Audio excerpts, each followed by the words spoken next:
गुजरात में असदुद्दीन ओवैसी की party AIMIM के आने के बाद काफ़ी हलचल है दूसरे खेमों में, दूसरी पार्टियों में, ख़ासकर कांग्रेस पार्टी में भी हलचल नज़र आ रही है।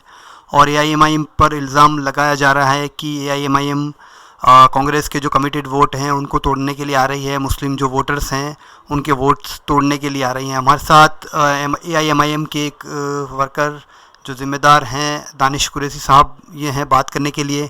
इनसे पूछेंगे ये जो आरोप लगाया गया है क्या ये सच है, और दूसरा भी जानेंगे AIMIM किस तरह से डिफरेंट होगी, अगर कांग्रेस से अगर डिफरेंट होगी तो किस तरह से डिफरेंट होगी। दानिश कुरैशी साहब, न्यूज़ फाइव से बात करने के लिए बहुत बहुत शुक्रिया। बताएं ये जो आप पर आरोप है कि कांग्रेस पार्टी के वोट तोड़ने के लिए AIMIM गुजरात में आई है, क्या कहें? देखिए, सबसे पहली बात तो ये है कि सियासत में आरोप प्रत्यारोप ऐसे ही चलते रहेंगे, लेकिन अभी तक किसी भी तरीके के आरोप सिद्ध कर नहीं पाए हैं।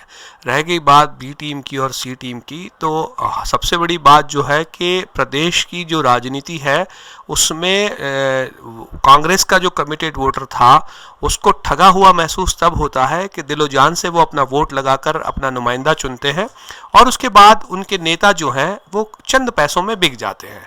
हमने ये देखा कि मतलब किस तरीके से प्रदेश में लोकतंत्र की हत्या हुई और किस तरीके से लोगों के जज्बातों के साथ खेला गया, किस तरह मिली जुली राजनीति ये करते आए हैं। और मुझे लगता है कि AIMIM जो है वो अब इससे निजात दिलाने के लिए प्रदेश में आई है, इसीलिए उनके खेमे में हलचल मची हुई है।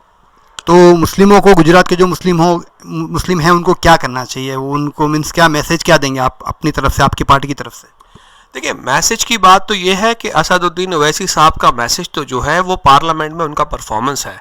जिस किसी ने भी उनका परफॉर्मेंस देख लिया है, जो लोग उनके परफॉर्मेंस देखने से महरूम हैं उनके लिए हमारी तरफ से कोई बात नहीं है, लेकिन जिस किसी ने भी ओवैसी साहब का परफॉर्मेंस अगर पार्लियामेंट में देख लिया है उसके बाद कोई बंदा ऐसा नहीं बचेगा जो उनसे चाहने से अछूता रह जाए।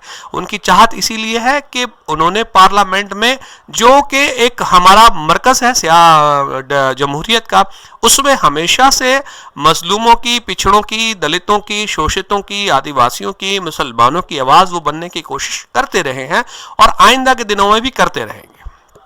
तो आप कितनी पार्टियों पर, अहमदाबाद शहर में कितनी सीटों पर लड़ने जा रहे हैं और आपको क्या लगता है आप कितनी सीटें जीत पाएंगे? देखिए, अमूमन जो है हमारा जोशो खरोश तो बाबुलंद है और हम करीब 12 वार्ड में लड़ने के लिए जा रहे हैं और इंशाल्लाह आप रिज़ल्ट देखेंगे। हमारा टारगेट जो है स्ट्राइक रेट ऊंचा रहेगा और मोर देन 70% सीट हम लोग जीतने का टारगेट बनाया है और इंशाल्लाह अचीव भी करेंगे उसको। तो ये थे दानिश कुरैशी, इन्होंने एक्सप्लेन किया कि गुजरात कांग्रेस की या किसी और पार्टी के वोट तोड़ने के लिए AIMIM नहीं आई है यहाँ पर, लेकिन शोषित, जो वंचित, दलित, मुस्लिम, उनकी आवाज़ बनने के लिए आई है।